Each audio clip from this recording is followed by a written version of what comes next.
collaborations. My name is Oyebanjo Yusuf Akinola, and as we all know, the topic for this session is realities of managing employment contracts. We have 4 speakers who have been specially selected for this session, and the first speaker for the day shall be Adeyinka Aderemi, a partner in the law firm of Stream Sowers and Cone, who will be speaking on the analysis of employment contracts in Nigeria, and we'll be looking at the nature, the scope, and the types of employment in Nigeria. Also, the second speaker for the day is Rosalind Davy, a partner in Bowman's law firm, South Africa. She will be speaking on the termination of employment contracts from the South Africa jurisdiction perspective. Also, as the third speaker for the day, we have Jamiu Akolade, who is the founder of Employers and Labor Lawyers Association of Nigeria, Employment and Labor Lawyers Association of Nigeria, ELAN, and he will be speaking on the termination of employment from the Nigeria perspective. He will also be discussing some of the recent decisions of the National Industrial Court of Nigeria. And as the last speaker for the day, we have Omono Blessing Omagomi, a senior associate in the law firm of Stream Sowers and Cone. She will be speaking on the rights and duties of employers and employees under a contract of employment. And she will be answering that big question, who deserves to be protected? Ladies and gentlemen, each speaker will speak for 15 minutes, following which we shall have the question and answer session, which will also last for 15 minutes. And each participant, or all the participants, are encouraged to type their questions out in the chat box, and all the questions will be taken, collated by the moderators, and answered by the speakers. Ladies and gentlemen, please do sit back and enjoy this session as we listen to the speakers taking us through the nitty-gritties of termination of employment contracts in Nigeria. Adeyinka Aderemi, over to you. Good morning, everyone, and thank you for joining on this webinar. My brief assignment is to take us through the analysis of employment contracts in Nigeria, the nature, the scope, and the types. And very quickly, we'll run through that in the time that we have. I will share my screen right away so that we can all follow through as we go on. Welcome once again.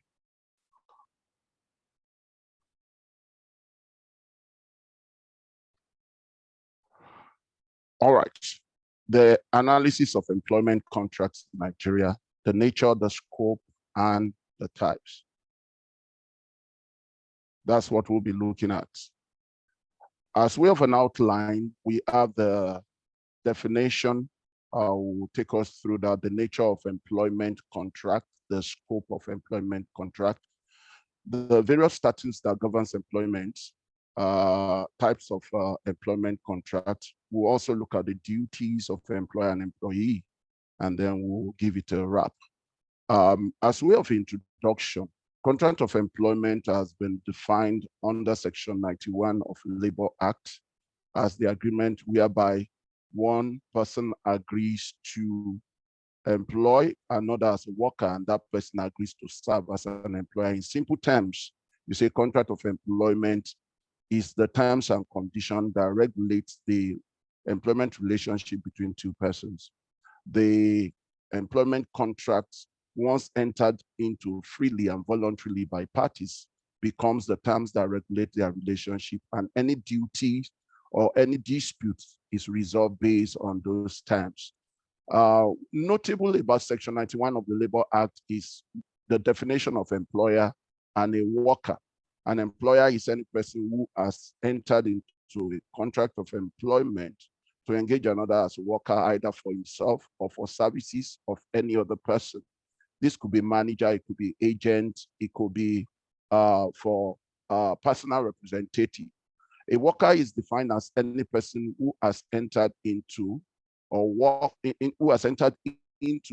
under a contract, whether it is for manual labor or clerical work, and it's expressed or implied. It could even be oral. The contract could be contract of service, or if it could be contract personally to execute certain kind of responsibility.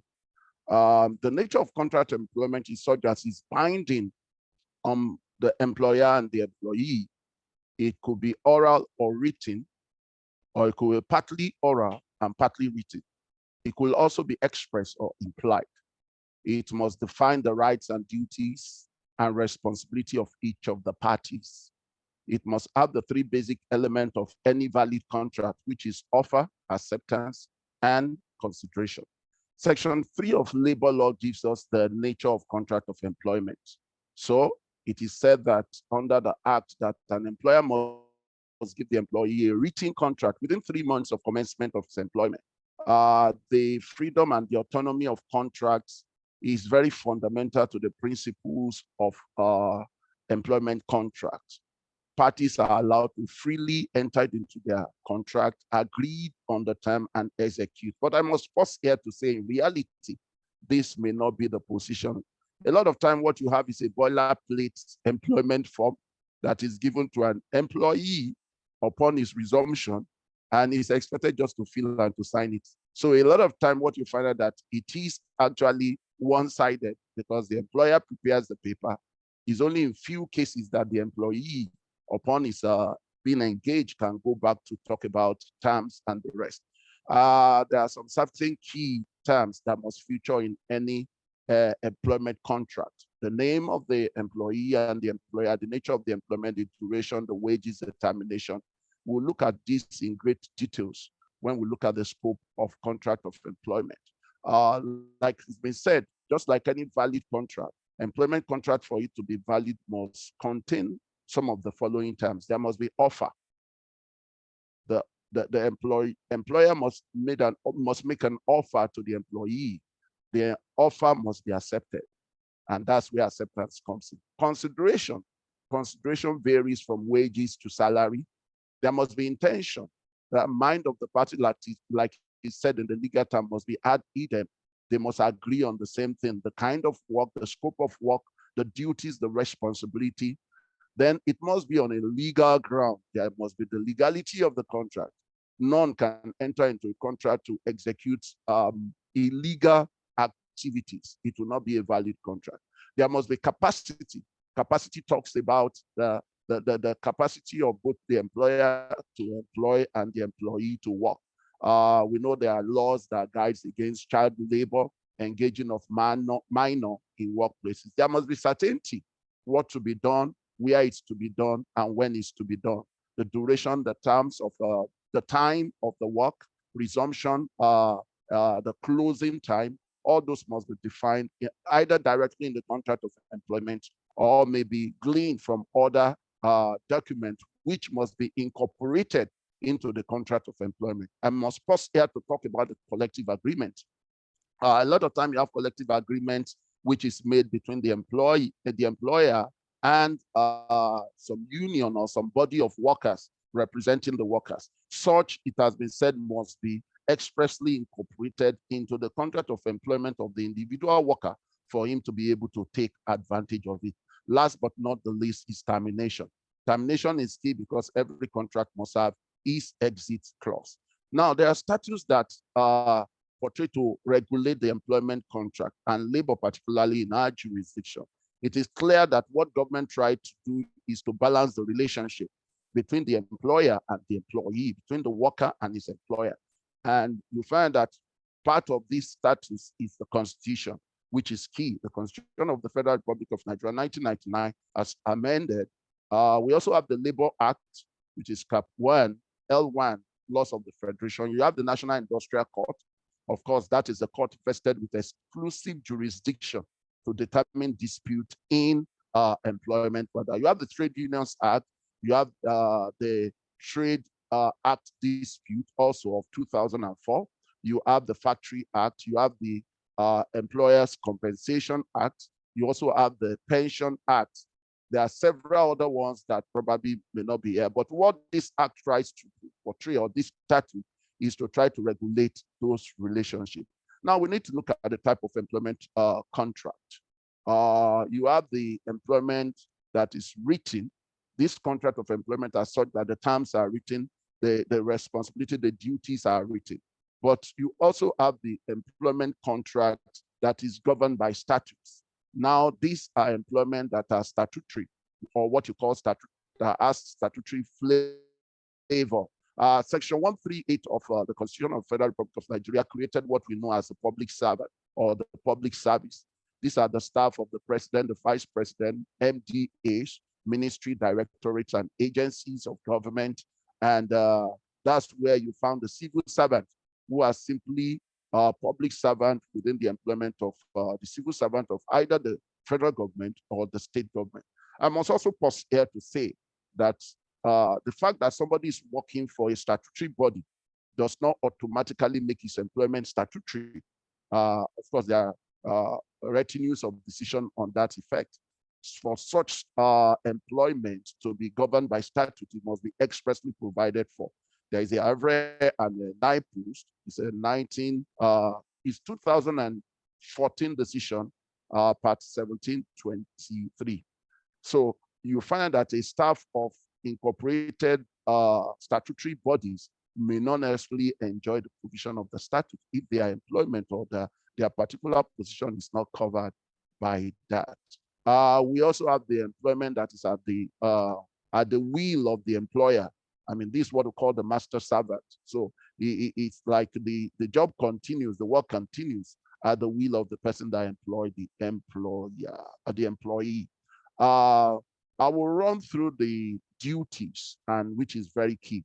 Some of these duties are at common law, but there are some duties that are provided for expressly in statute. For instance, like the Factory Act makes provision of what the employer must provide in the workplace and what the employee must also do in the workplace, which is very key. Now, for the employer's duty, there is the duty to pay wages and salary. I mean, this is given. If somebody works for 28, 29, 30 days, a laborer is worthy of his hire. There is a duty to provide work, and this has been severally interpreted by the court. To understand this, there are decisions that has to do with jobs that is tied to bringing in, particularly in the banking sector, bringing in credit, bringing in customers. And the National Industrial Court has come to rule that it is the duty of the employer to provide work for the employee. Also, duty to recognize trade union. Under the Act, we find out that it's clearly stated that under the Constitution, freedom of association is guaranteed. So a worker is entitled to join any group of body lawfully that he feels secured with. So the duty of the employer is to recognize those trade unions. Duty to ensure safe workplace. I mean, this has been interpreted in the light of the recent happening of COVID, whether the employer can force the employee to take the COVID vaccine. And that is key. That a lot of employers have used this provision of safe workplace. We saw the federal government did that. Federal public servants were not allowed to go into their offices if they are not vaccinated. And the reason for that is the duty of the employer to ensure a safe workplace. There is also the duty to keep the workers' attendance list. Is the duty of the worker or the duty of the employer to provide the workers' attendance list for any time when that will be required. Last but not the least is the duty to provide character testimonial reference. We have seen this played out in many employment, particularly when a staff exits a particular organization. Your new organization sends you a testimonial or reference to be given to your previous employer. It's the duty of the employer to provide that character testimonial or reference for their ex-worker. On the part of the employee, the worker, the duties of the worker are enumerated below. Just some of them, like I said, are in common law. Some of them are governed by statute. He must serve with good faith and fidelity. I mean, that is given. He must act in the interest of the employer. This means that there must not be conflict. The time of the employer must not be used for some other personal things. And also there must not be conflict as to the nature of the job being done by that. We also have the duty of not to disclose the trade secret. A lot of time, some of the things that are missing out in contract of employment is the NDA, non-disclosure agreement, which is important. We've seen the decision of the LPDC, that's the Legal Practitioner Disciplinary Committee, saying that that should have been covered in the contract, wherein the NDA is included in the contract of employment for the employer to give to the employee to sign it. And then he must cooperate with the safety measure in the workplace. This is key. And this was also used during the COVID pandemic to say, look, as long as the employer must provide a safe workplace, the employee must also be able to cooperate to make sure that the workplace is safe. And then obedience to lawful instruction. This is key. It must be instructions that are lawful. I will leave us with this quote, which is very key. Is from Camford, for those of us that have read of him, 1972. He says the contract of employment creates a relationship between one who has power and another who has no power. That's the reality of the day. And that in its inception, it is an act of submission. In its operation, is a condition of subordination. And that the aim of labor law or the government is to regulate this relationship between these two sides. There's also one that caught my fancy. It says employment relationship projects a structure of power or authority, and that from the employment contract, the employer is given legal authority to suggest, and the employee is obliged to obey lawful instruction concerning the work. With this, I come to the end of my presentation. Thank you for your time, and thank you for joining us. Thank you. Back to you. Thank you so much. Thank you so much, Adeyinka Aderemi. That was a wonderful presentation. I know now we know that an employment relationship is a contract which must abide by all laws, and we also know the rights and duties of employers and employees under an employment contract. Now we go to the next speaker, Rosalind Davy. Please, can we hear from you?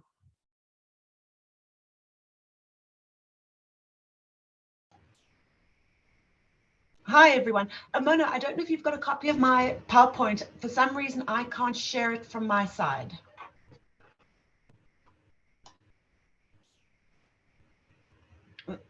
Let me start in the meantime.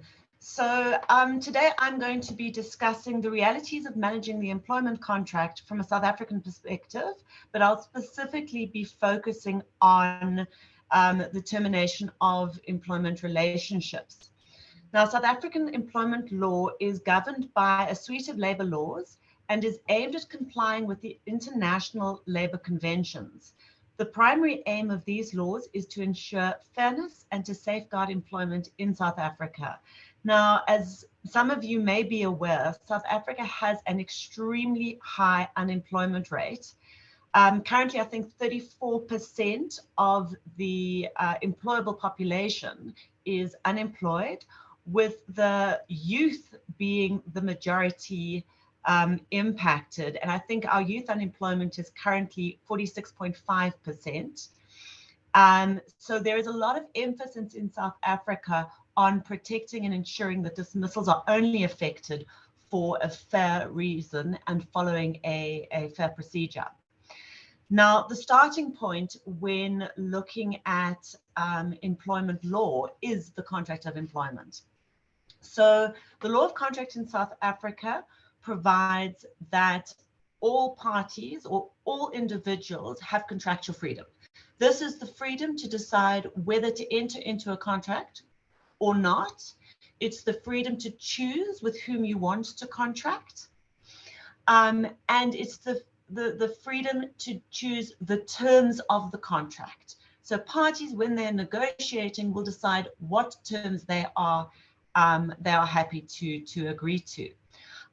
The sanctity of contract provides that a contract that is freely entered into must be kept by the parties, and a contract will be enforceable in a court of law.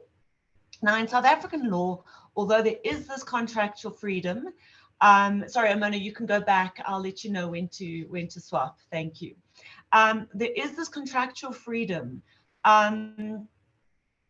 It is important to know that we have very specific legislation, and our legislation will limit some areas of this freedom to contract. So, for example, the freedom to determine with whom you will enter into a contract is to an extent limited in terms of the Labor Relations Act. So Section 197 of the Labor Relations Act provides for the automatic transfer of employees from one employer to another employer in circumstances where there is a transfer of a business as a going concern. So that is an example of an area where the contractual freedom is limited to an extent.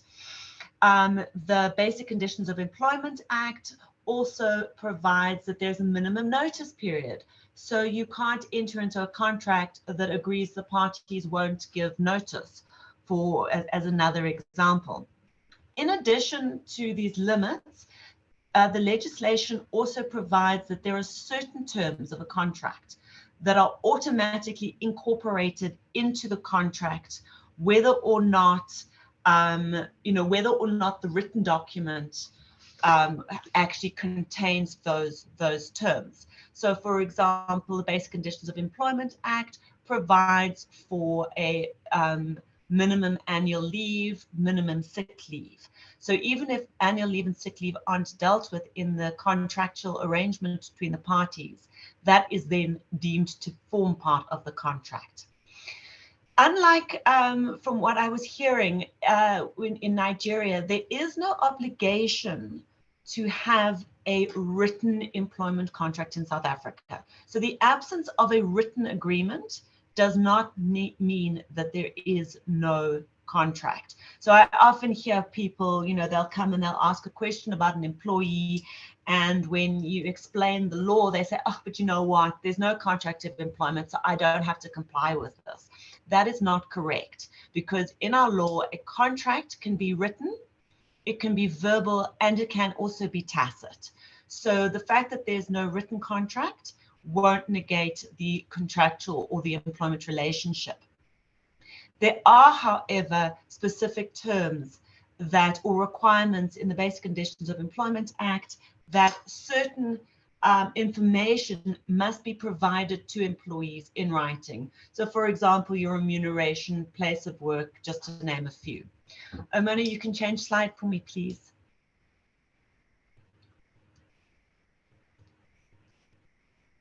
So the relevant laws when looking at employment relationships and specifically the termination of employment relationships will be the Constitution of the Republic of South Africa, the Labor Relations Act, the Basic Conditions of Employment Act, the Employment Equity Act. Then we'll also have regard to the International Labour Organization conventions and to the case law and to the manner in which the various statutes are interpreted in the case law. And then obviously the common law also plays a role. Next slide. The Constitution is the Supreme law of South Africa. So that is the governing law, and it's the law that provides guidance on how all laws must be applied. The Constitution sets out South African values, the rights of the people, how Parliament and other legislatures work, how the national and provincial executives are chosen, and how the courts work. The Constitution also contains a Bill of Rights, which entrenches certain human rights into our law. The Bill of Rights is considered to be the cornerstone of our democracy, and it enshrines the rights of all people in South Africa and affirms the democratic values of human dignity, equality, and freedom. When considering terminations and disputes that may arise as a result of terminations of employment, the areas of the Constitution that I want to touch on are the equality before the law, the right of access to the courts, and the right to fair labor practices. Now, the right to equality before the law requires that the law should be applied to all people equally, regardless of their status in society, their gender, culture, religion, or any other attribute. What is important to note when dealing with this right is that the right applies to both individuals as well as, or natural as well as juristic persons. So an employer, a company, a corporate has the equal right to equality before the law as individual employees. The right to access to the courts provides that everyone, including again a juristic person, has the right to have a dispute decided in a fair public hearing before a court or another independent and impartial tribunal. And then the right to fair labor practice again includes the rights of juristic persons as well as individuals. And those include general rights to fair labor practices, the rights to join and form a trade union, the rights to join and form an employers organization, and the right to engage in collective bargaining. So although these rights apply equally to individuals and to juristic persons, so to companies, generally speaking, the labor law is approached on the basis with the primary consideration being fairness and equity to employees. So in South Africa, our labor court and our employment tribunals, such as the Commission for Conciliation, Mediation and Arbitration, are courts of law and tribunals of law, yes, but they are also tribunals of fairness and equity. So it's not just the law that plays a role. The tribunal will look beyond and they will look and consider the fairness and equity. Next slide. So the purpose of the Labor Relations Act is to advance economic development, social justice, labor peace, and the democratization of the workplace by fulfilling the primary objects of the Labor Relations Act, which are to give effect to and regulate the constitutional rights to fair labor practices, to give effect to obligations incurred by South Africa as a member of the international organization, among others. And any person who is applying the Labor Relations Act is enjoined to interpret its provisions to give effect to these primary objectives, to do so in compliance with the Constitution and in compliance with public international law. So all of these considerations play a role. Primarily, or one of the primary areas dealt with in the Labor Relations Act are the rights of employers in respect of terminations of employment. So our law does not allow for employment at will. We don't subscribe to that principle at all. And our law strictly says that before you can dismiss an employee, you have to have a fair reason. A fair reason is one that's related to the conduct of an employee. So if there's misconduct, incapacity due to ill health or injury, poor work performance, or the operational requirements of the employer. So conduct, capacity, and operational rationale are the substantively fair grounds. And then you have to follow a fair procedure. The appropriate procedure to follow is determined by the nature or the reason for the proposed dismissal. In the event that there is no substantively unfair dismissal, if there is no substantively fair reason for the dismissal will be found to be unfair. And the primary remedy for a substantively unfair dismissal is reinstatement with back pay to date of dismissal. If the dismissal is found to be for a fair reason, but there's been no fair procedure, then the dismissal will also be found to be unfair. But in those circumstances, reinstatement wouldn't be appropriate, and the CCMA would be required to award compensation to a maximum of 12 months. Next slide. The Labor Relations Act then prohibits dismissals of an employee on a discriminatory basis. Amanda, would you change slides for me, please? Thank you. So any dismissal for a discriminatory ground, for example, pregnancy, race, gender, sexual orientation, age, will be automatically unfair. Now, an automatically unfair dismissal also primary remedy would be retrospective reinstatement, but compensation, if compensation is appropriate, could be to a maximum of 24 months remuneration. And it's just to show how seriously our law considers any form of discrimination. Next slide, please.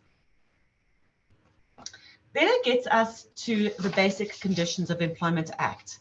Now, the primary purpose of the BCA is to advance economic development and social justice by giving effect to and regulating the right to fair labor practices as outlined in the Constitution, establishing and enforcing basic conditions of employment, regulating the variation of basic conditions of employment, and giving effect to South Africa's obligations incurred as a member of the International Labour Organization. So the Basic Conditions of Employment Act applies to all employees and employers, except to members of the National Defence Force, the National Intelligence Agency, the South African Secret Service, and unpaid volunteers who work for an organization for charitable purposes. So other than that, everyone else is covered by the BCA. The BCA provides a framework and a code of good practice for fair and regulated employment conditions, and the aim is to ensure protection of employees. The Basic Conditions of Employment Act regulates the minimum terms and conditions. So you can enter into agreements where you give greater conditions of employment, but only in specific areas can an agreement provide for or vary the minimum terms. All basic conditions of employment are incorporated into an employment contract regardless of whether they have been agreed between the parties.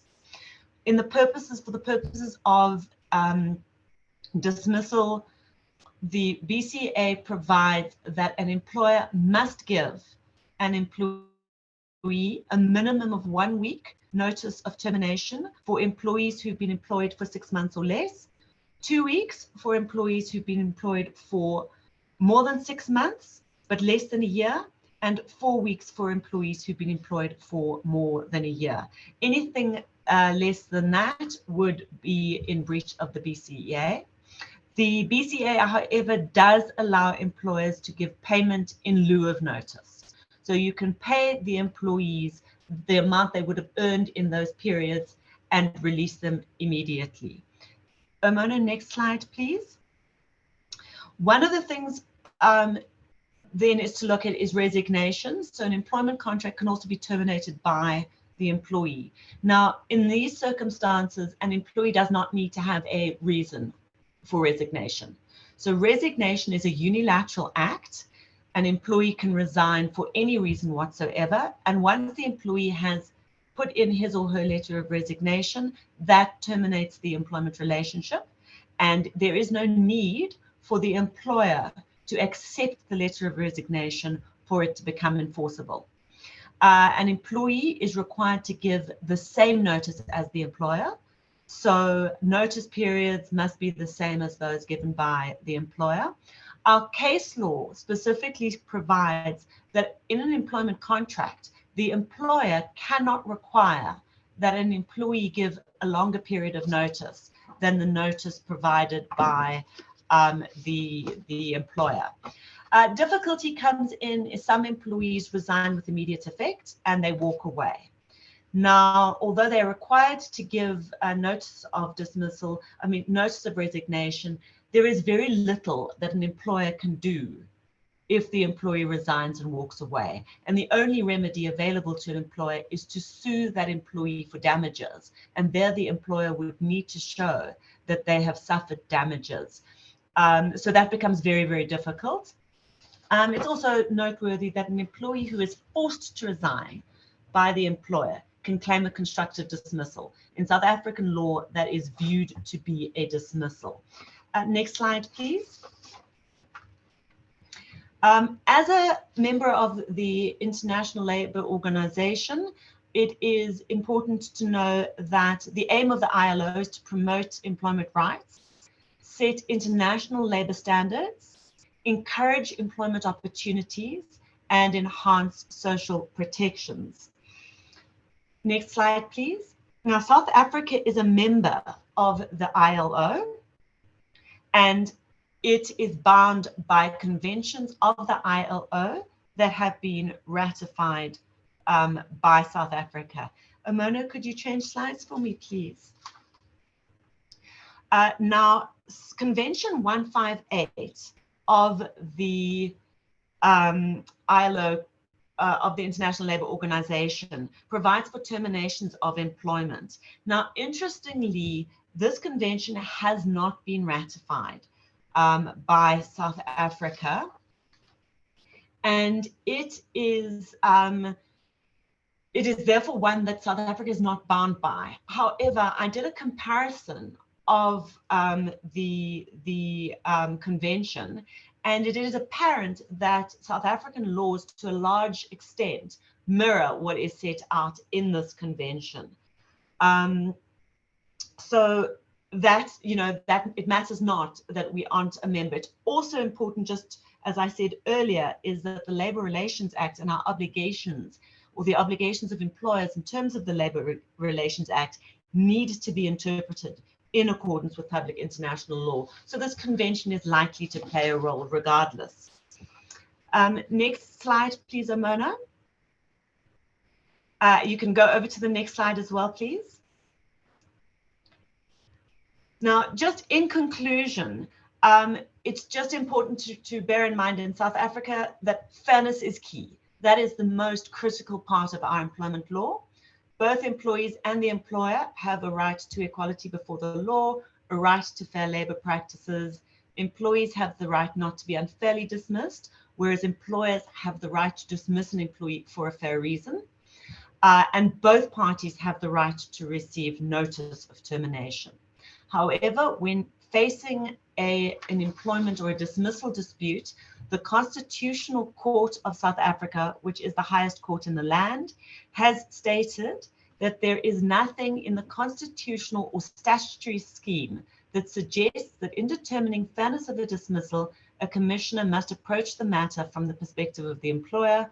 All the indications are to the contrary, and Article 8 of the ILO Convention of Terminations requires the same. So our Constitutional Court has also recognized that there is an obligation to interpret our laws based on the Convention 158. Well, that's all I have for you today. Thank you so much for your time. Thank you so much, Rosalind, for that wonderful presentation. So now let's go to the next speaker, Jamiu Akolade.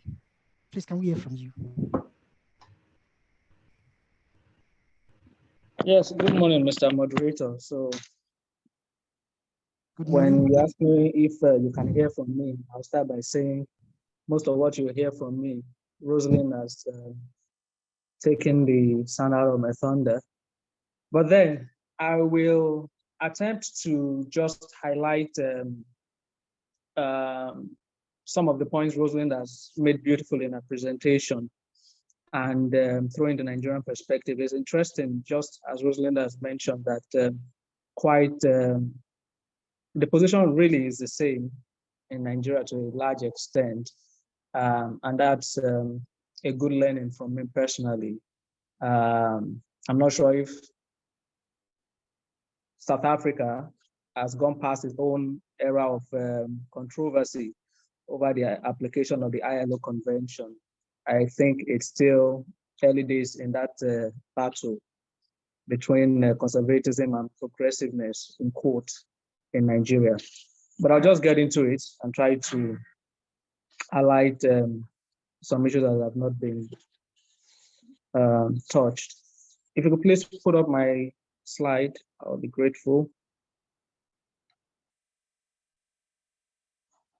So while the slides are coming up, I'll just give a preview of what I'll be talking about.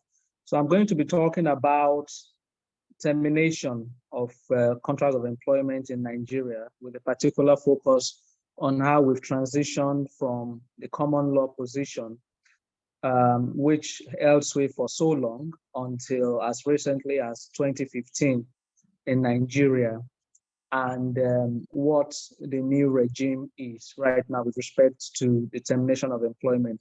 So if you go to the first slide, you'll see that, and of course, I try to give guidance of how to properly terminate contracts of employment based on the current jurisprudence. Could you please move to the first slide? Except it's not.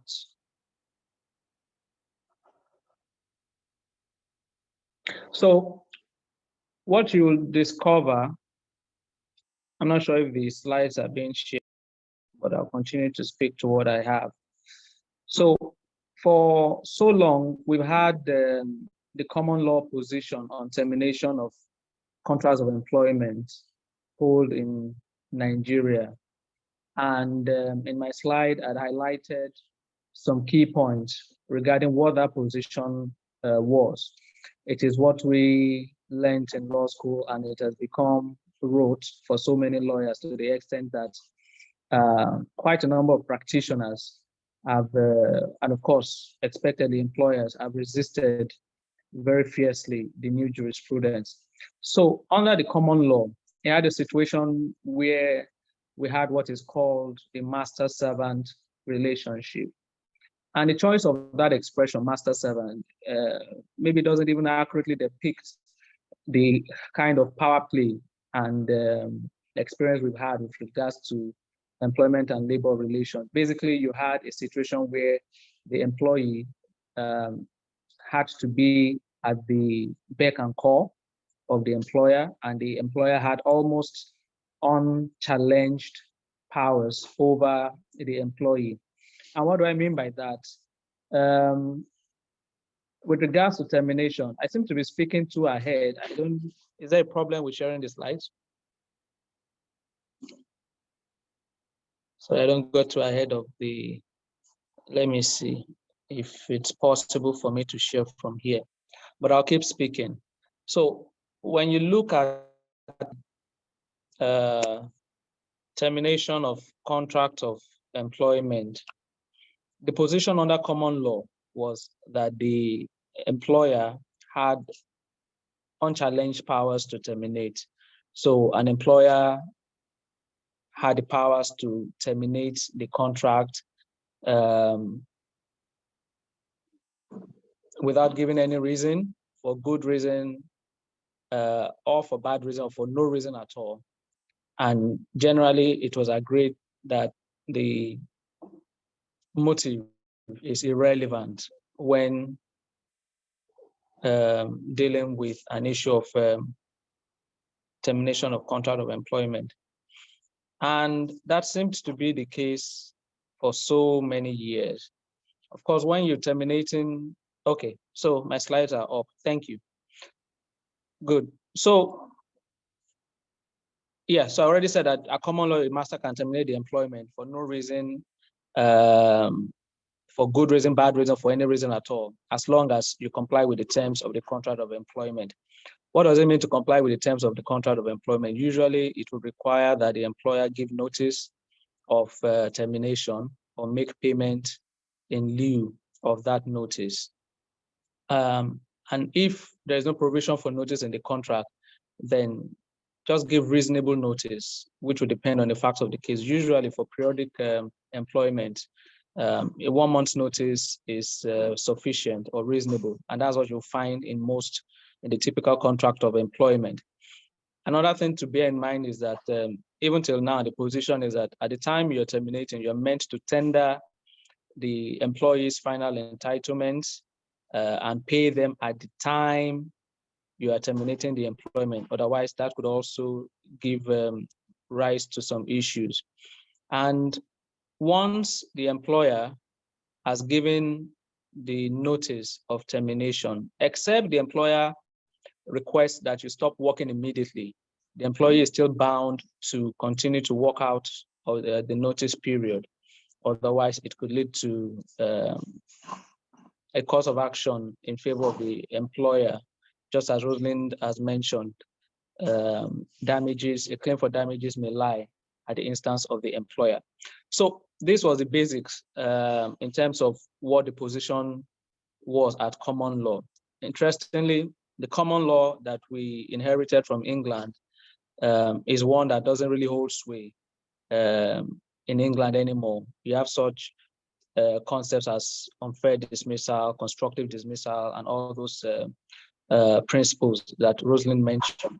But we held on to that for a long time in Nigeria until around 2008. Next slide, please. So from 2008, we began to see a shift in the judicial attitude on this issue. Of course, you know that the National Industrial Court has always had jurisdiction over employment law claims in Nigeria. Before 2011, it shared that jurisdiction with the state high courts, which we will call, for want of a better expression, the regular courts or the common law court. So because of that sharing of the jurisdiction, the jurisprudence on this issue was not uniform. The state high court had its own views. The National Industrial Court was pushing for a more progressive regime, but of course, it didn't have the constitutional backing to go further than it could. So when you look at a case like Pengasan and Schlumberger Anadril, a 2008 case, the court, even though that's the National Industrial Court, even though it felt bound to follow the common law position that the employer could terminate without reason, still made a comment, a very prescient one at that time, that look, it's no longer fashionable globally to terminate people just like that without giving reasons. But it still went ahead and applied the common law in 2008. So, but what happened soon thereafter is that in 2011, the Third Alteration Act came into force. And by that act, there was an amendment to the Constitution of the Federal Republic. And in Section 254 of the amended Constitution, two things happened. The Industrial Court, a lot of things happened, but the key ones, the National Industrial Court became a superior court. It was also granted exclusive jurisdiction over labor law matters, effectively divesting the state high courts of jurisdiction in such matters. And at that point, the Industrial Court became all-powerful, as we say, in labor and employment matters, and it was empowered to set the tone going forward with regards to labor and employment law principles. Another notable thing that you see in the Third Alteration Act that became part of the Constitution is that the Constitution then granted the Industrial Court the powers to apply international best practices and also to apply conventions that have been ratified by Nigeria in its decisions. And that is where it started. In 2015, Honorable Justice Kanyip of the National Industrial Court delivered a judgment. Many people talk about Bello, Ibrahim, and EcoBank, but no, that wasn't really the first decision or the landmark one. In Aloysius and Diamond Bank, Honorable Justice Kanyip had actually delivered a judgment where he held that merely stating that services are no longer required is not a valid reason to terminate a contract of employment, and that reasons need to be given when terminating contract of employment. And in 2019, we then had Bello, Ibrahim, and EcoBank case, where the National Industrial Court not only reiterated that point, that a valid reason recognized under the ILO Convention must be given, but also went ahead to order reinstatement of the employee in that case, something that was unprecedented in Nigeria. And I think that's when people began to really take notice and sit up. It was expected that maybe the Court of Appeal would upturn such decisions or chide the National Industrial Court. But in 2020, I believe it was, the Court of Appeal decision in Sahara Energy and Oyebola not only confirmed the new powers of the Industrial Court, but also validated its application of international best practice. One key point that the Court of Appeal made in that case that I think practitioners should note is that the court clearly distinguished all those pre-2011 Supreme Court cases and authorities that many people like to talk about when they say the Industrial Court is departing from precedent of the Supreme Court. And what the court said was, any case pre-2011 was decided without the benefit of the amendment to the Constitution, if that makes sense. If essentially we are saying that before 2011, it was not the law that the court could apply international best practices. So the answer to a decision applying international best practices now cannot be a pre-2011 decision of the Supreme Court. So Sahara Energy and Ebola is now authority that the appellate courts have endorsed this approach. And of course, you know that the Court of Appeal is the final court now in terms of labor and employment matters. Again, a fallout of the amendment of the Constitution in 2011. So what you see is that all of this is moving us gradually and firmly towards the application of international conventions and practices, the most notable of which is the ILO Termination of Employment Convention, which is actually a 1982 convention, really. Next slide, please. So the way I like to approach this, I mean, when advising people is, the best way to approach this as someone giving advice or talking about issue of termination is you really need to just pick up the ILO Convention on Termination as what the law is today when you want to advise someone on termination of employment. So taking that approach, what then constitutes valid termination today in Nigeria? Before going into this, one thing I'll point out is when you look at this critically, you would find that even before the amendment to the Constitution, most of these principles, except for the very contentious one on given reason, most of these principles and conditions are actually embedded in our laws in different statutes that we operate. And I'll mention a few of them as I go on. So it is still the law that the contract of employment can be terminated without notice in the case of a summary dismissal. And in other cases, you have to give notice and make payment in lieu of notice. Again, this is still an overlap as to what was the condition, position under common law. And then the second point is where the employer then terminates, you need to give reasons for the termination, which must be based on the conduct, capacity, or operational requirement of the business. I'll not go in detail into that because Rosalind had covered the field very well in her presentation. Again, the convention was then very clear on what specific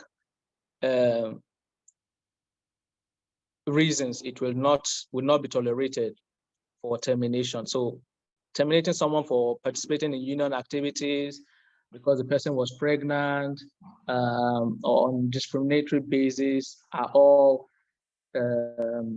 reasons that would not be justifiable before the court.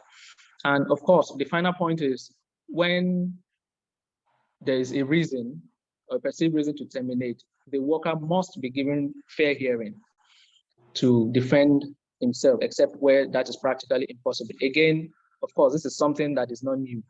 It is something that has always been part of our laws. Even in cases of summary dismissal, for instance, you never needed to give reason, even till today. And but fair hearing has always been part of our laws, which is why I said many of these things are not new. They are part of our laws. The prohibition against victimization of people for participation in trade union activities is encoded in our Trade Unions Act, right? Next slide, please. And then so the next bullet point talks about notice, which we've talked about before, again, still a rehash of the common law position. And then this last point is also interesting.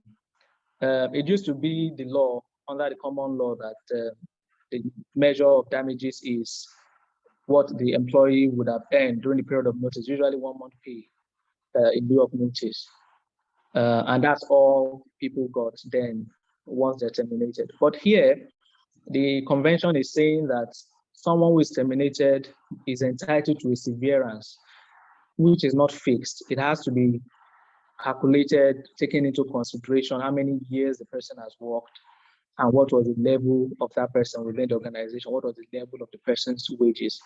And this is interesting because it upended a lot of expectations. It was very easy for employers to sort of calculate their exposure, even if they had to let an employee go.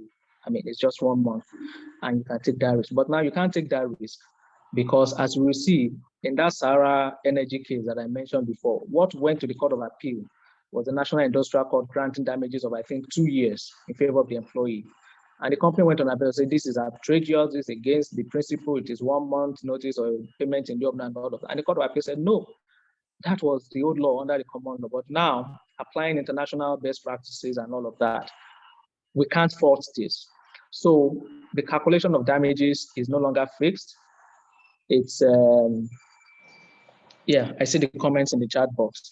So a severance allowance is now part of the requirements, and this is the basis for some of the impressive, in quotes, damages you see in some of the cases coming out of the court. Now, next slide, please.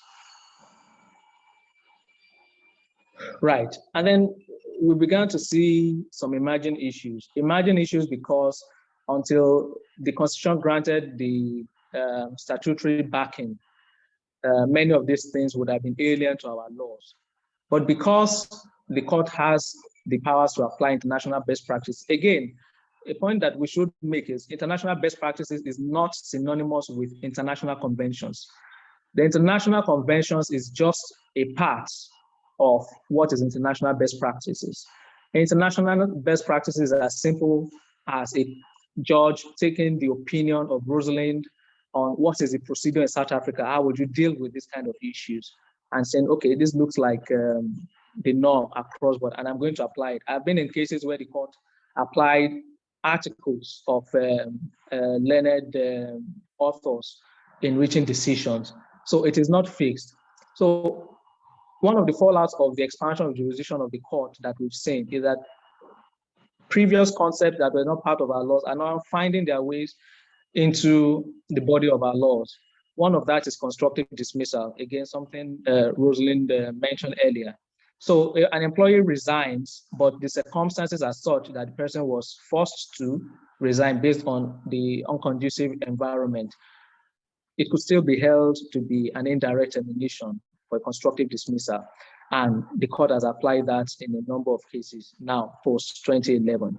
We also have an expansion of what unfair labor practices means. So many things that used to happen and there was no redress except 1 month's notice are now changing. So suspending someone indefinitely, suspending for whistleblowing, which was the case in Bello Ibrahim and EcoBank, or terminating a woman's employment because she gets pregnant too often, and all those reasons that have no bearing on the conduct or performance of the workers. And now unfair labor practice, something as simple as forcing an employee to bank with a particular financial institution has been declared as unfair labor practices.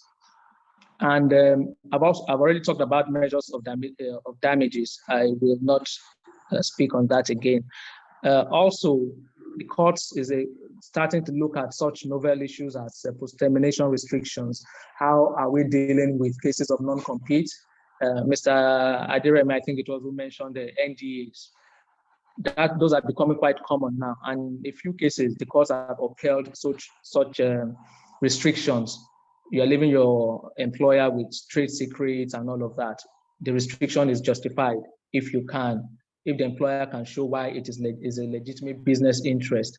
Training bonds are also being enforced. In some cases, they are rejected and all of that. And then, of course, there's also a slight modification in the rule regarding resignation. And I think that's one aspect we could say, yes, the court has taken the interest of the employers into consideration. So before, the law used to be that you could resign and just walk away. But now there is a consequence if you choose to resign without giving notice. If you resign and you give notice, you walk out your notice period and you get paid your terminal benefits. But if you choose to resign with immediate effect, yes, like Rosalind mentioned, there's nothing you can do to stop someone from walking away. But then the person stands a risk of losing his terminal benefits. That is the current state of the law. So all of these are things, issues that pre-2011 were not common or even conceivable under Nigerian law, but it's now pretty much becoming part of the regular fare at the National Industrial Court. Next slide, that's probably the last, so this should be my last slide. So I think the best way to look at this issue of termination is when you're making decision to terminate, you should just ask yourself 3 basic questions. Why do I want to terminate? Why do I even want to terminate is both a legal question and also a human resource management question, if you ask me. Are there better ways to manage this issue than outright termination? Do I want to put this person on performance management? Is this something that mediation or just engaging the employee could resolve, especially in union issues? Really, do I have a valid reason to terminate? If you cross that hurdle, then you should also ask yourself whether you can justify or defend that decision. We recognize the fact that there will always be many dynamics, unspoken dynamics and reasons why an employer may want an employee to be let go. It could even be human friction in the workplace, personality issues, and all of that. But the point is, you need to be able to justify that and bring them within that tripartite reason of conduct, capacity, and operational reasons before you can get away with this, as a manner of speaking. And of course, remember to put it on the face of the letter. If you can't put it on the face of the letter, I always tell people, then you probably cannot justify it. And then you should also be careful to assure yourself that you followed due process. I've had cases of people terminating employees by phone call, by text message. I mean, the employer just gets angry. You are fired, much like Donald Trump. You're fired, text messages, or just, get out of my office and never come back. You've not documented it. And if the employee chooses to sue, you might be in quite a fix. So that would be my parting shot. I think that should be the last of my slides. Thank you for listening. Can you go to the next slide, please? Just to confirm. Clearly, I wasn't talking about Elon Musk. Please, can you move the slides? That should be my last slide. Just to be sure. Yes, that's it. So thank you. Back to you, Mr. Moderator. Right, thank you so much, Jami Kolade, for the fantastic presentation. We have learned a lot, and indeed, I know everyone has. Please, before going to the next speaker, let me quickly reiterate this rule that all questions should be left in the question and answer box and not the chat box. We have been getting the questions from the chat box. Please kindly put your questions in the question and answer box.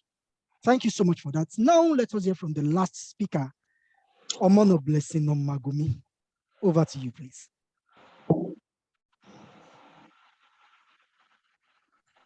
Thank you, Yusuf, and good afternoon, everybody. So I'll just share my slide now.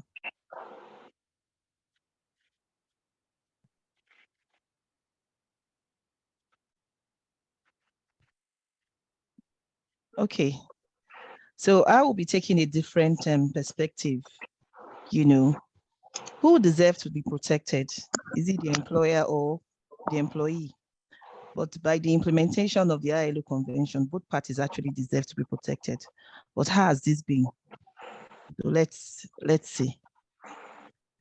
Contract of employment, as we know, it's what binds an employee and an employer together under a private contractual relationship. It sets out the terms and the condition, the benefit of both parties, sets out the duties and rights of both parties. But because it's a contract, like every other contract, it ought to be binding.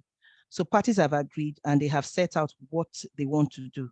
Yes, we can say the employer is the master, but as it is today, people come for interview and they have conversations with their employer.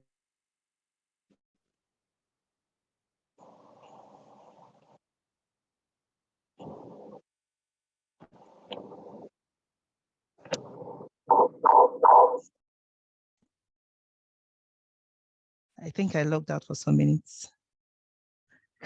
Okay, I'm back in.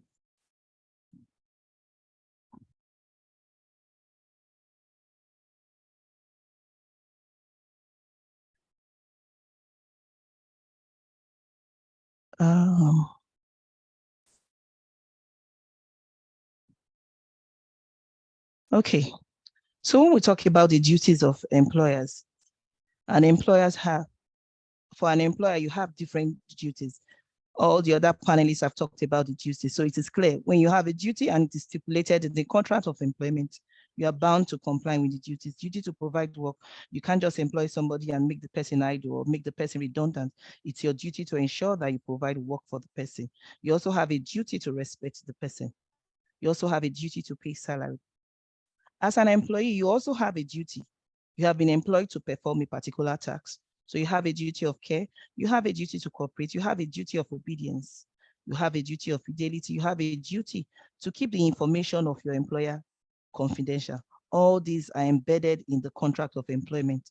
Remember, the contract of employment is the binding document. It's what makes the employer and the employee have that contractual relationship. So whatever is stated in the terms of that contract of employment should apply to both parties. Rights and duty as relate to termination. Jami has said a lot about termination.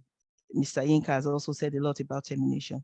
But termination is the right of both the employer, and the right of resignation is the right of the employee.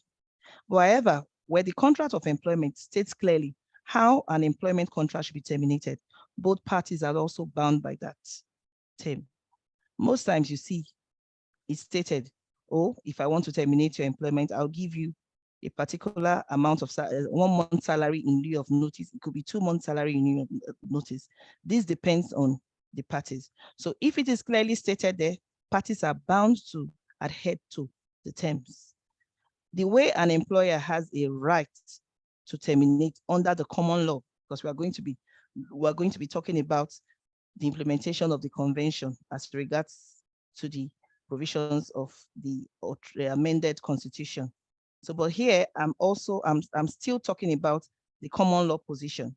So where an employer has a right to terminate, the terms of employment is also clear to state that, oh, the employee has a right to also give a notice of resignation. Now, how has that right been protected? Has employers in Nigerian law, have they been enjoying that right? Something I will also look at towards the end of the slide. A right of fair hearing, where you accuse your employer for misconduct, the employer has a right to fair hearing. This is also provided for by our constitution, our Nigerian constitution. You can't just say, oh, you did something, misconduct, you refuse to comply with the rules of the company, so you are fired. No, you must ensure that fair hearing is given, especially when you state the motive and the reason. This, again, is under the common law position. Once you state the motive and say, oh, you are fired for misconduct, you should show that you have actually given fair hearing to the employer. To the employee, I'm sorry. So when you talk about hire and fire, under the common law, it says an employer can hire, fire for good, bad, or no reason at all. So before the commencement of the amendment of the implementation of the amendment of the third alteration of the Constitution, Section 254, this has been the practice. So an employer has a right to determine whether or not I want to see this person in my establishment or I don't want to.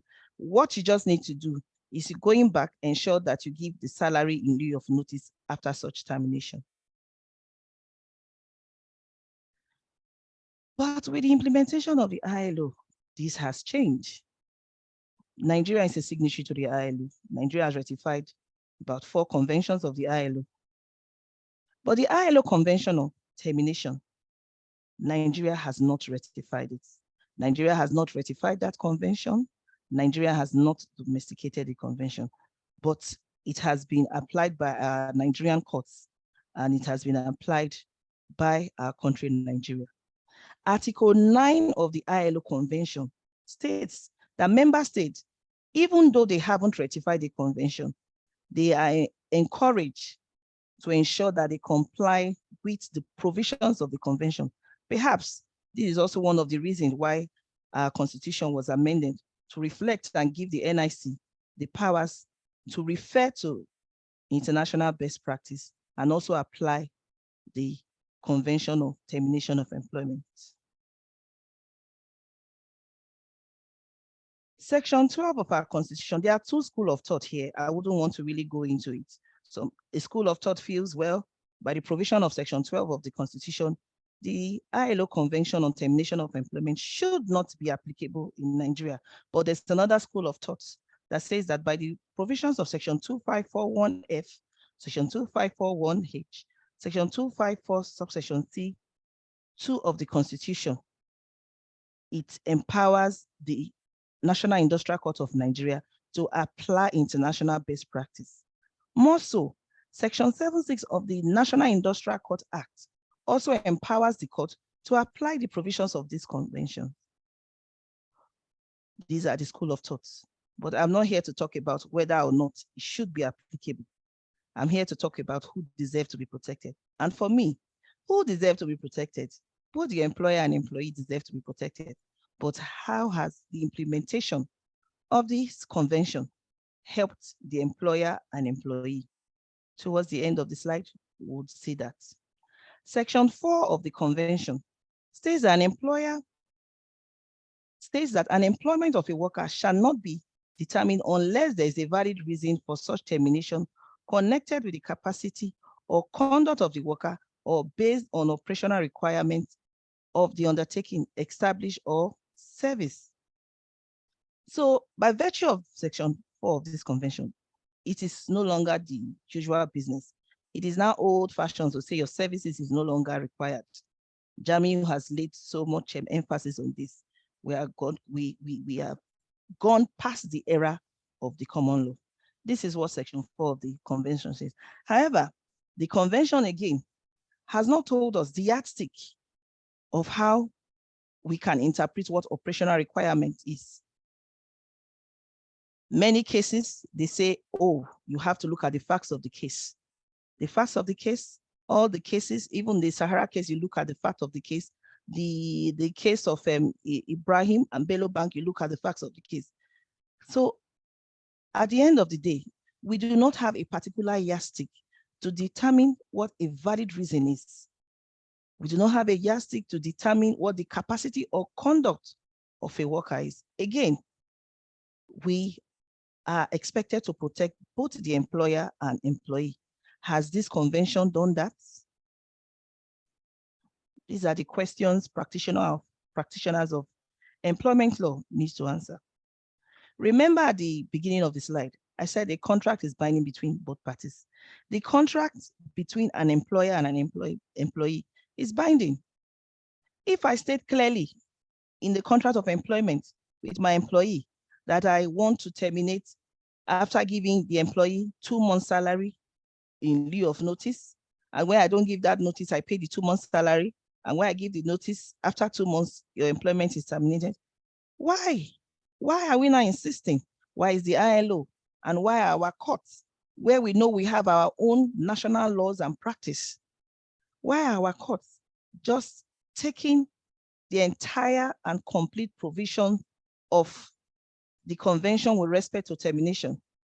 But upon a further review of that convention, you will see that there's an alternative for the courts to consider the national law and practice of member states. But these have not been done, even by the National Industrial Court of Nigeria. Article 8 of the convention says that where a worker is aggrieved that his employment was unjustifiably terminated, he has the right to go to a tribunal or to go to a court. But however, in determining whether the termination was unjustifiably done, the tribunal and the courts has the duty to consider and take into recognition of the national law of practice of the member states. If you go further, Section 10 of the convention also states that where it has been determined by the courts, as referred to in Article 8, that an employer or a worker's employment was wrongly terminated or was unjustifiably terminated, the courts should consider whether or not, in considering this, the court should consider the national law and practice of the land, whether or not reinstatement will be practicable If reinstatement is not practicable, in the alternative, give adequate compensation. What has been the practice of our law? International best practice will only be referred to where contract of employment is silent on termination of employment. If we go back to say a contract is binding between the parties, why can't the courts stick to the agreement between the parties? Because again, the court referring to the ILO convention, the convention also recognized that member states have their national law and practice. This also applies here in Nigeria, where a contract is not repugnant to national, is not repugnant to public policy, natural, and is not tainted with fraud. It wasn't obtained under duress. Why can't the courts just respect the decisions of parties to be bound by this contract?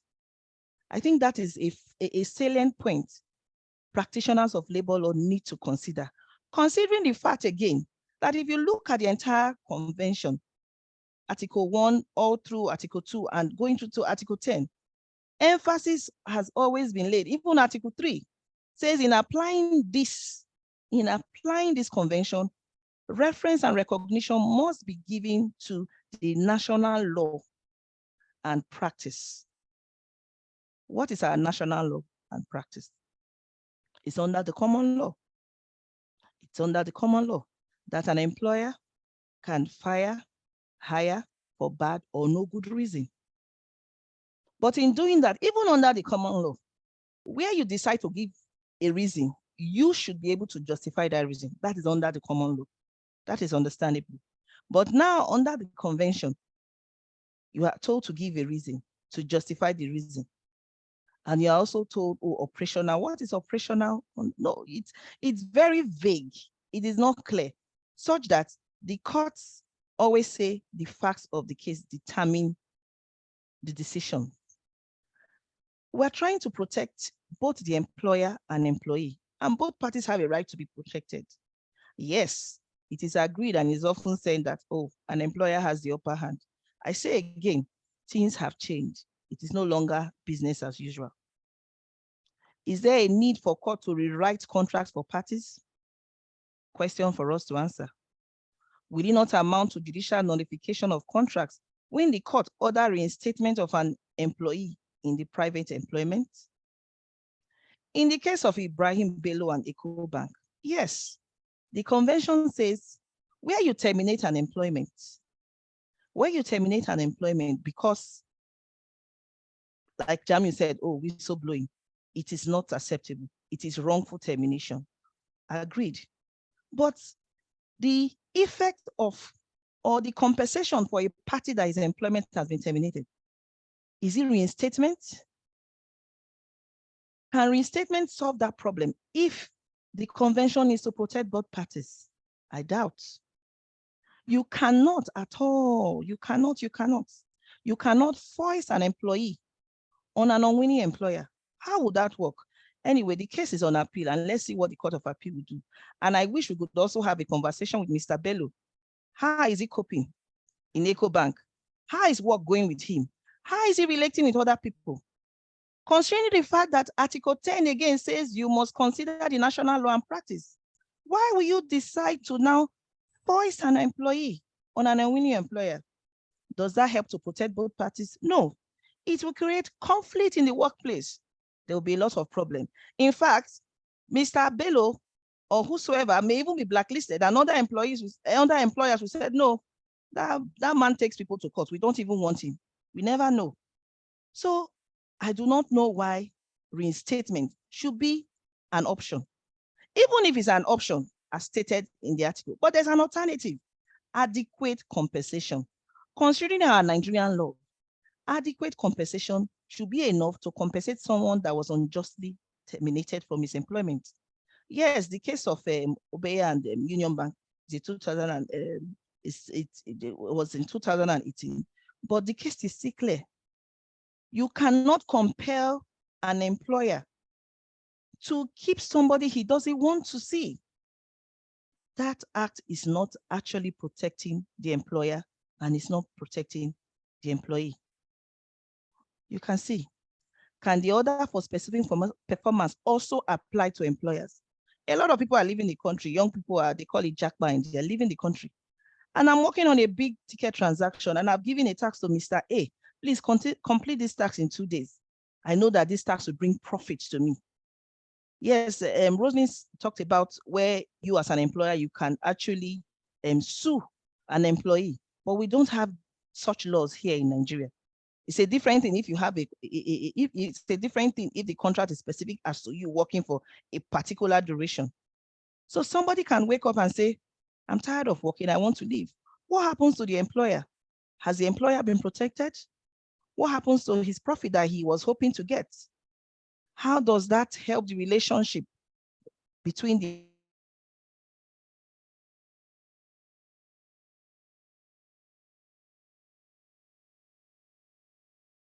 what is the yardstick, to determine what is a valid ground on operational ground? All these are things our courts and Nigerian courts have to consider. I am not saying the implementation of the convention is totally bad, but when applying it, we must consider our local laws, we must consider our environment, consider the Nigerian jurisprudence. Again, should an employee give justification for resignation? If you say an employer should give justification, should an employee do that? These are questions I want practitioners of employment law to answer. In conclusion, the saying is well known that you cannot force a winning servant on an unwilling master. Therefore, it is undesirable to impose a winning employee on an unwilling employer. Again, the convention is trying to protect both parties, especially the employee. The implementation of the convention may create more problems in the extent of our environment than solution. So, is there a level playing field for employees and employers? That is a question, again, I want practitioners of labor and employment law to answer. There should be a level playing field for both parties. That is the end of my slide, but I'm trying to go to the last slide. Okay, so I hope I've been able to explain. I don't want to use the word convince. This is not a debate. It's for all of us to think about it, give ourselves the thought, and see how it is important for both parties to be protected. So that's why I said, who deserves to be protected? So for me, both parties deserve to be protected. So in applying the convention, our Nigerian courts and practitioners of labor and employment law must consider our national laws and our Nigerian jurisprudence and environment. Thank you very much. Thank you so much, Omono, for that wonderful, thought-provoking presentation. I know we all have questions to go home with. We all have what to think about and what to really bother our minds with. Should there be a level playing field for both the employers and employees at workplaces? Thank you so much for that, Omono. Ladies and gentlemen, we have come to the question and answer session, and we have your questions in already, and we shall be directing the questions to the speakers one after the other. Ladies and gentlemen, permit me to read out the first question we have here. It's from an anonymous attendee, and the question will be directed to Rosalind.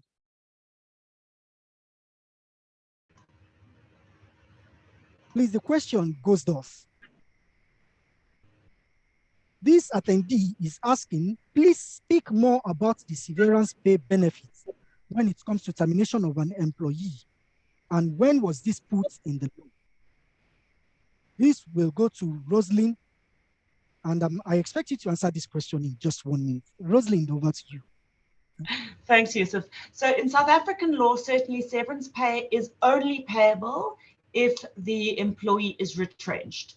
So the Basic Conditions of Employment Act provides that if you retrench employees, you must give them 1 week for each completed year of continuous service as a minimum. In addition to that, they must be paid for their notice period and any accrued annual leave and any other statutory amounts owing to them. If it is a dismissal for poor performance, incapacity for ill health or injury, or a dismissal for misconduct, there is no obligation to pay severance pay.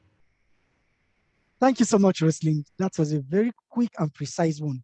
That question also, I want to direct it to our Nigerian speaker, Jamiu, to also hear your view on that question, which is, please speak more about the severance pay benefit when it comes to termination of an employee, and when was this put in the law in Nigeria?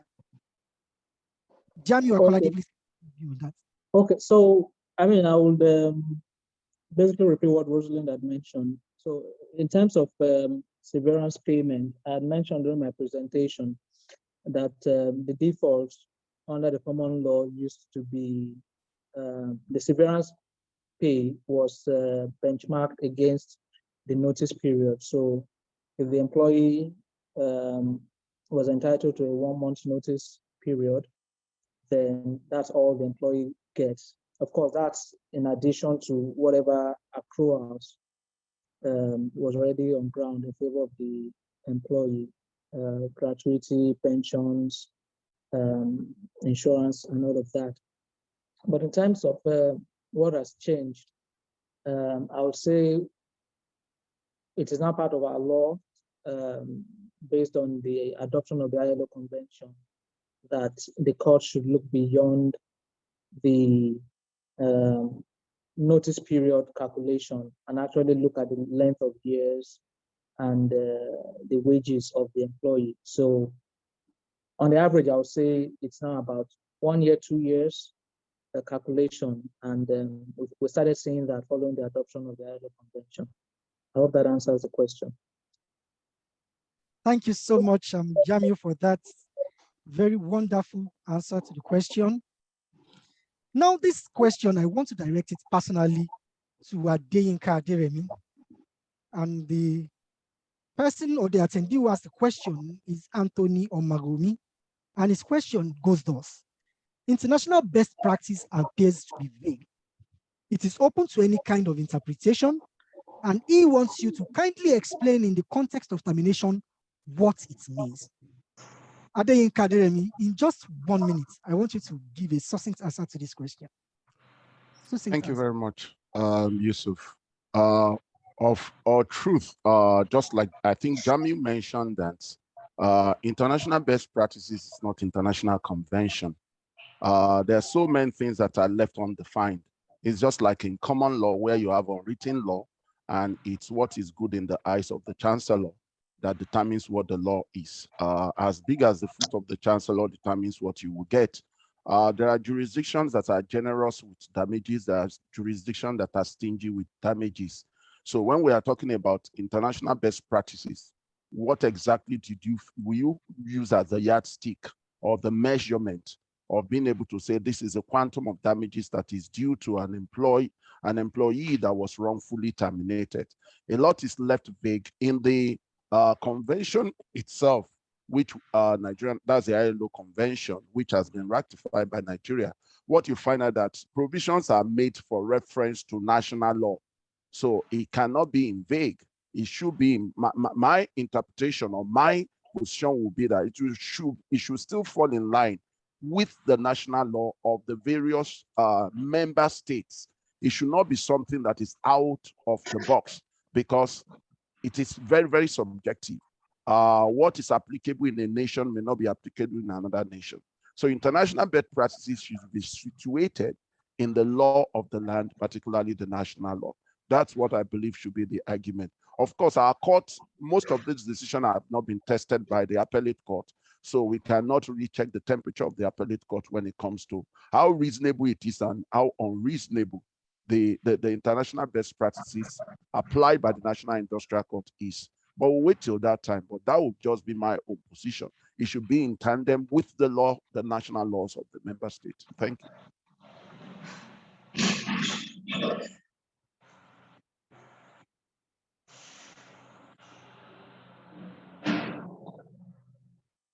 Mr. Moderator.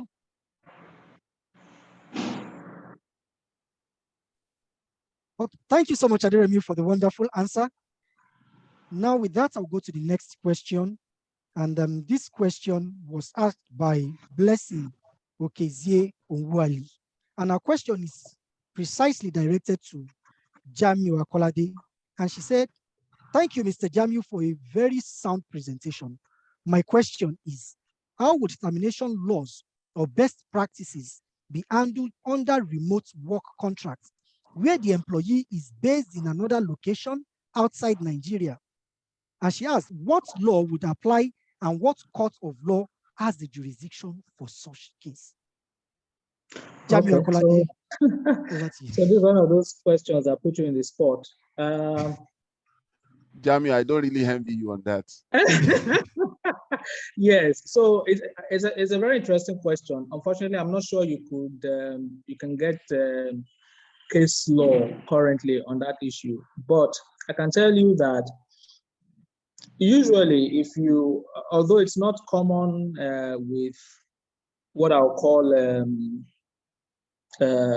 contracts of employment of lower cadre of employees, but if you had a comprehensive contract of employment, usually for mid to senior level managers, you would always have that governing law clause in the contract, which will state which law applies to this issue, which law applies to this. Of course, you know that there's so many things surrounding the employment relationship. So for tax, residency rule applies. For pensions, there are a lot. So, but in terms of termination, I think the default position under Nigerian law is Nigerian law will apply, and you can get case law on that. Nigerian law will apply where the employment was being contract was being performed in Nigeria. Now, what you've thrown into the mix is the person is doing remote work. You could do remote work, you are still in Nigeria, or you could be remote working in Canada, as a lot of people did during COVID. But in terms of using the proximate rule, the court with jurisdiction will most likely be the National Industrial Court of Nigeria for a number of reasons, even in terms of forum.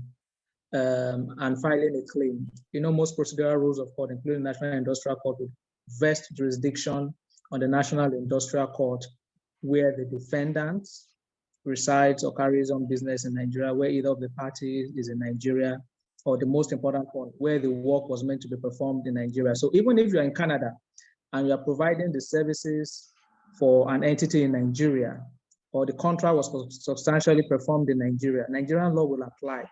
And how do you terminate someone who is remote working? It's simple. If we go back to the basics of fundamentals of termination, there are some processes before actual termination, the fair hearing principle, or if it's the termination without cause,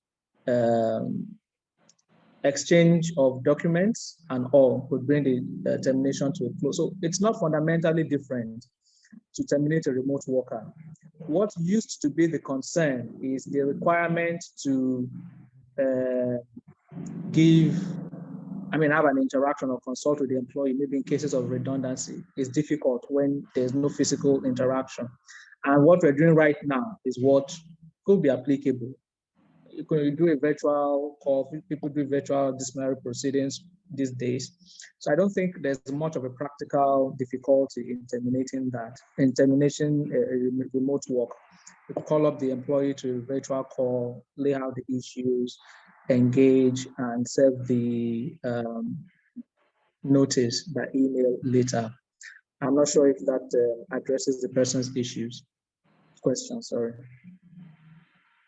Thank you so much, Jamiu Akolade. I think that answers the question sufficiently indeed. And the last question we have here is for Omono Blessing Omagumi. And the attendee who is asking the question is an anonymous attendee. And the question goes thus: if conventions are yet to be ratified, how can the courts validly apply them? Also, the NIC Act provides that international best practices are a question of fact, do you think the courts are unduly applying any and every practice without confirming the actual application of these practices in different jurisdictions? That is the question. Over to you, Blessing Omagumi. Thank you. Okay, thank you, Yusuf. I see that the question has two legs. So the first leg with respect to the application of the convention in Nigeria. As I said in my presentation, there are two schools of thoughts. The first school of thought, by virtue of Section 12 of the 1999 Constitution, believes that because the convention has not been ratified and has not been domesticated, it should not be used, because Section 12 of the Constitution says that before a convention can be applicable in Nigeria, it must be ratified and it must first of all be domesticated by the National Assembly.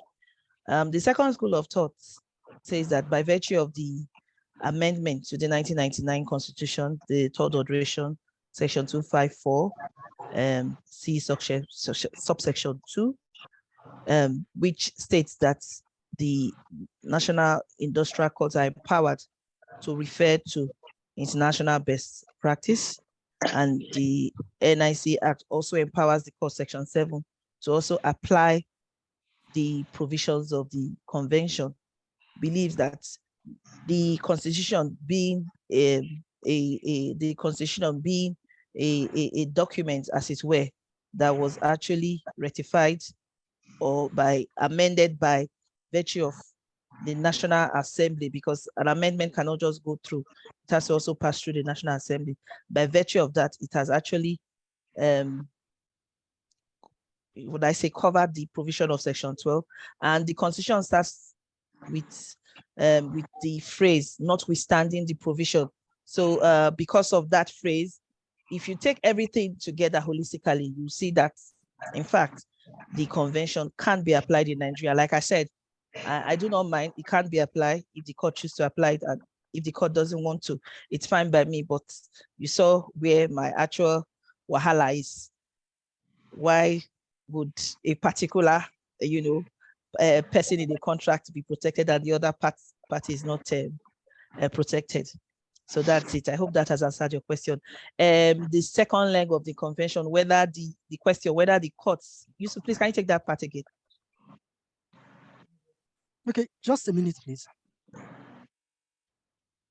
I think the last part is, do you think the courts are unduly applying any and every practice without confirming the actual applications of these practices in different jurisdictions?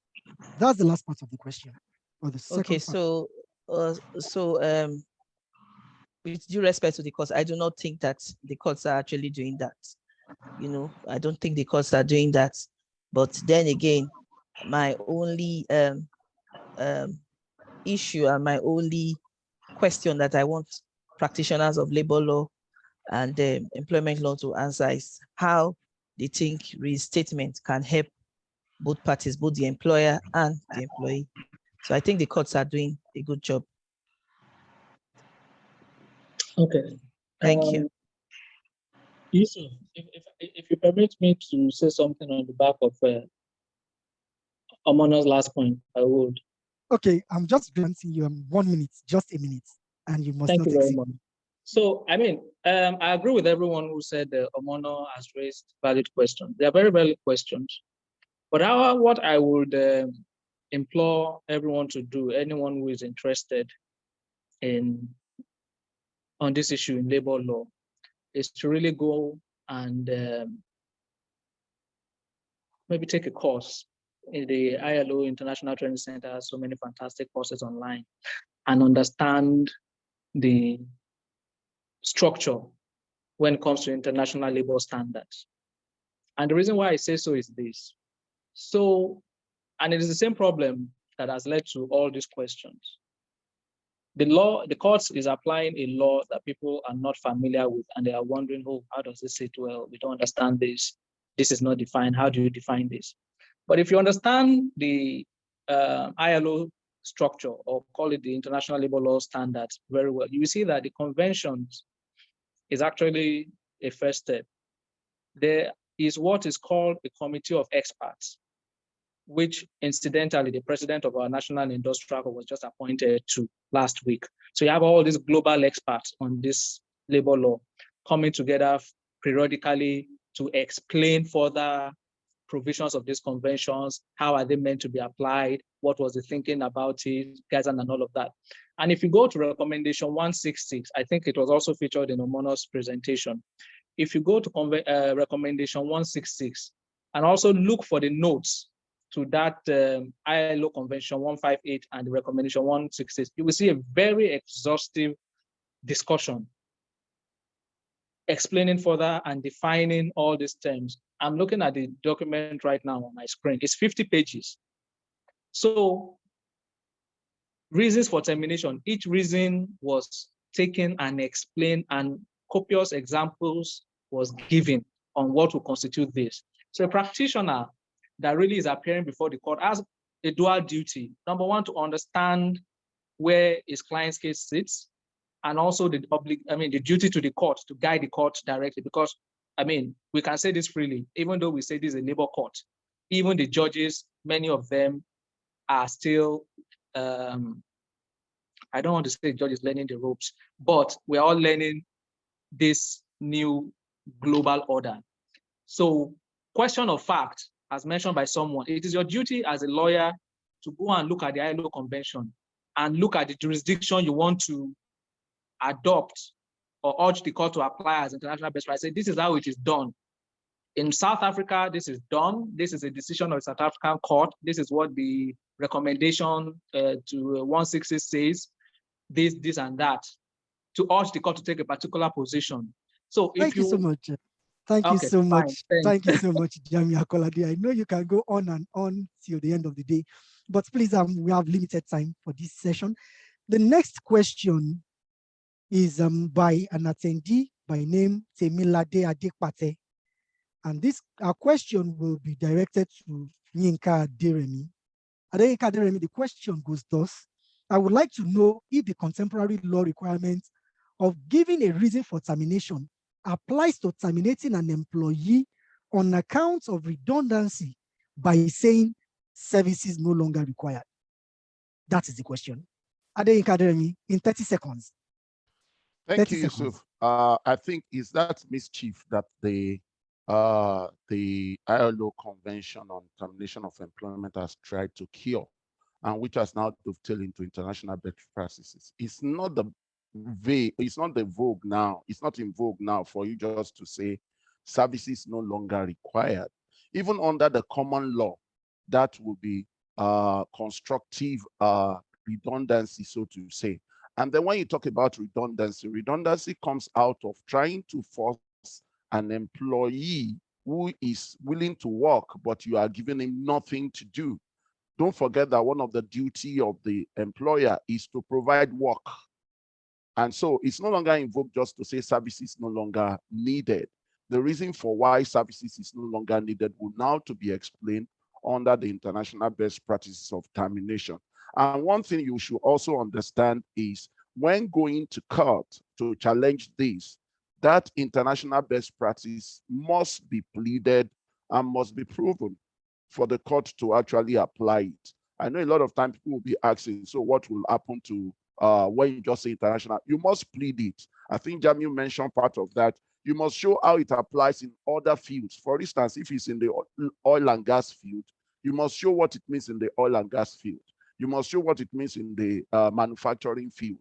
You must show what it means in the maybe a production sector for you to be able to draw the court's attention and be able to convince the court to apply such practice as the best international practice. So just stating in the letter that services no longer required will not meet that criteria. I can say that of course. Thank you, Yusuf. Thank you so much, Yinka Aderemi. And that will be the last question for today. What a wonderful session we've had. Thank you all for joining us today. We believe that you have gained some new learning from the speakers on the current employment-related issues discussed in this session. Please permit me to say that this webinar is first part of this series on this topic, and we will take this conversation further in future series. Again, let me say that you can get in touch with Stream Sowers and Co for any additional questions or inquiries you may have. Please visit our website on www.sscone.com and follow us on our social media pages. On Twitter, you can get us on ssconeng, on Instagram, ssconeng. On Facebook, we are at Stream Sowers and Cone, while on LinkedIn, our LinkedIn address is Stream Sowers and Cone. Thank you so much for joining us again, and we hope to see you next time. And until then, take care. Bye. Thank you, everyone. Bye. Thank you, everyone. Bye. Same here. Thank you, everyone. Bye.